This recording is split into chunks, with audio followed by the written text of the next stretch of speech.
If anybody should be able to understand evolution, it is me. Because I make molecules for a living. And I don't just buy a kit and mix this and get that. I mean, ab initio, I make molecules. I understand how hard it is to make molecules. I understand that if I take nature's toolkit, it can be much easier. Because all the tools are already there, and I just mix it in the proportions that, and I do it under these conditions. But ab initio is very, very hard. I don't understand evolution. And I will confess that to you. Is it okay for me to say that I don't understand this? Is that all right? I know that there's a lot of people out there that don't understand anything about organic synthesis, but they understand evolution. I understand a lot about making molecules. I don't understand evolution. And you would say that, wow, I must be really unusual. Let me tell you what goes on in the back rooms of science. With National Academy members, with Nobel Prize winners, I have sat with them, and when I get them alone, not in public, because it's a scary thing if you say what I just said. And I say, do you understand all of this, where all of this came from and how this happens? Every time that I have sat with people who are synthetic chemists who understand this, they go, nope.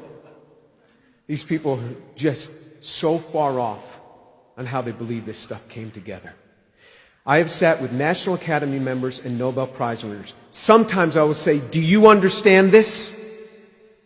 And if they're afraid to say yes, they say nothing.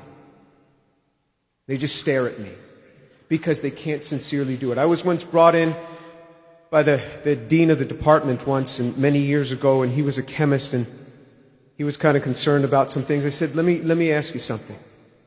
You're a chemist. Do you understand this? How do you get DNA without a cell membrane? And how do you get a cell membrane without a DNA? And how does all this come together from this? He said, Jim, we have no idea. We have no idea. I said, isn't it interesting that you, the dean of science, and I, the chemistry professor, can talk about this quietly in your office, but we can't go out there and talk about this?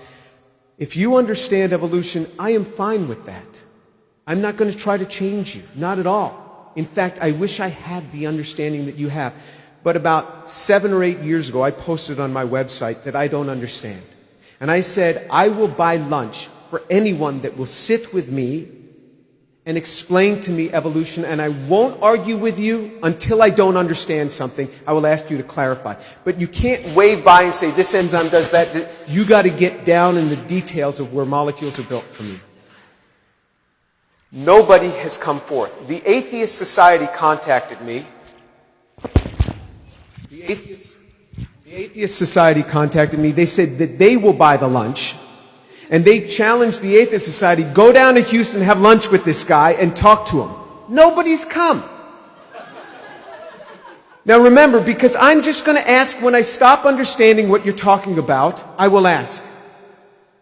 So I sincerely want to know. I would like to believe it, but I just can't. Now I understand microevolution. I really do. We do this all the time in the lab. I understand this. But when you have speciation changes, when you have organs changing, when you have to have concerted lines of evolution all happening in the same place and time, not just one line, concerted lines, all in the same place, all in the same environment. This is very hard to fathom. I was in Israel not too long ago talking with a bioengineer. And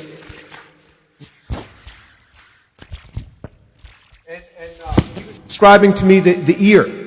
And he was studying the different changes in the modulus of the ear. And I said, how does this come about?